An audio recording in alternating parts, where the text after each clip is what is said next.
Good afternoon, colleagues. I asked you all to gather tonight to talk about the current situation developing on the world energy markets. I'd like to hear your opinions on the recent developments, consult with you on how best to coordinate the efforts of the state and your companies in light of the recent events. In this connection, we'll discuss Russia's further steps in world energy, considering the escalated tensions in the Middle East. I'd like to point out right away that Russia warned many times that attempts at destabilizing the situation in the Middle East will inevitably threaten the global energy complex, will lead to a spike in oil prices, disrupt supply chains across the world, and will disrupt long-term investment plans. This is obviously happening right now because we see logistical problems along traditional carbohydrates, carbon supply chains. It disrupts global supply chains, and it affects industries across the world and affects the entire system of international economic relations, because disrupted supply chains often entail other problems of economic nature, boost inflation, and so on. And oil and gas production and manufacturing suffers as a result.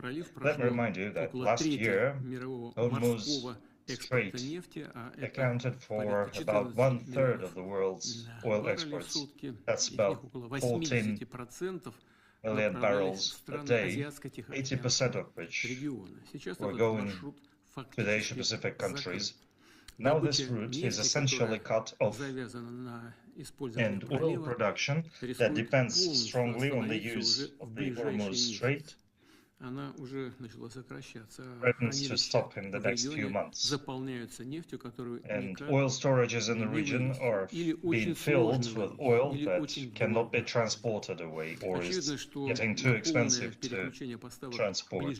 And of course, completely shifting Middle East oil supplies to schemes not using the Hormuz Strait is hardly feasible now, because shifting logistics, changing logistics will not only take time, but will also require great expenditure for infrastructure, expanding seaport terminals and so on. And it carries great political risks that are, of course, still there, because consumers need oil right now. As a result, world oil prices are rising.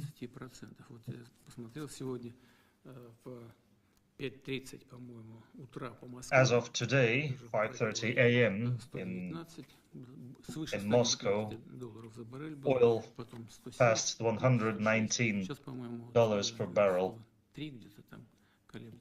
It's currently at $103 per barrel. So prices are rising and the trend is upwards.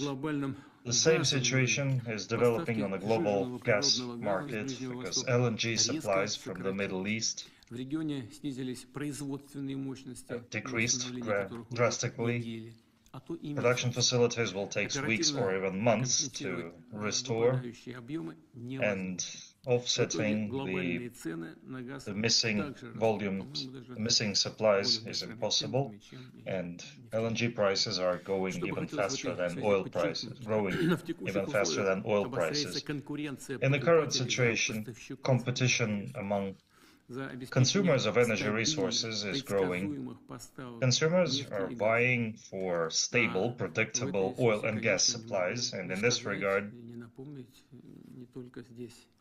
I can't help but remind everyone, not only you here, but all consumers, that stability is something that Russian energy companies have always been known for. Of course, global energy logistics, amid the ongoing conflict in the Middle East will be shifting towards more lucrative markets. And we need to understand that the current high prices, energy prices, are of course temporary, and we realize that.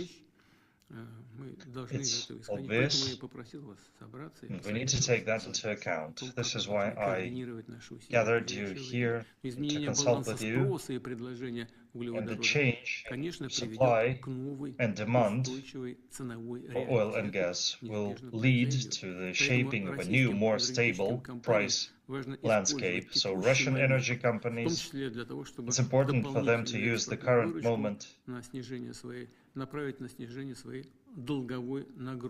to get more export revenues and to use that export revenues to reduce their debts to Russian banks. I especially draw your attention to that. I'm asking the government and the central bank to keep that process under their control. Once again, I emphasize Russia is a reliable energy supplier. This has always been the case, and of course we will continue supplying oil and gas to countries that are themselves reliable partners. And I mean not only our partners in Asia Pacific, but also states in Eastern Europe, such as Slovakia and Hungary.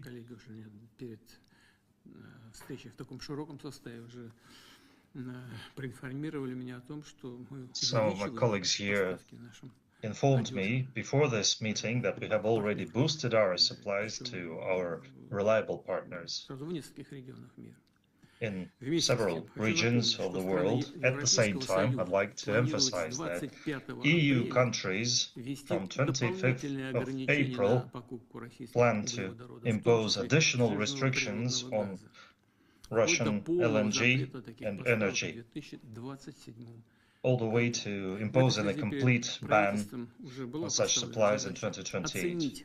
In this regard, I've already instructed the government to evaluate the possibility of stopping energy supplies to the European market without waiting for the door to be shut in our face. And those volumes will be shifted to other markets that are more interesting and promising to us.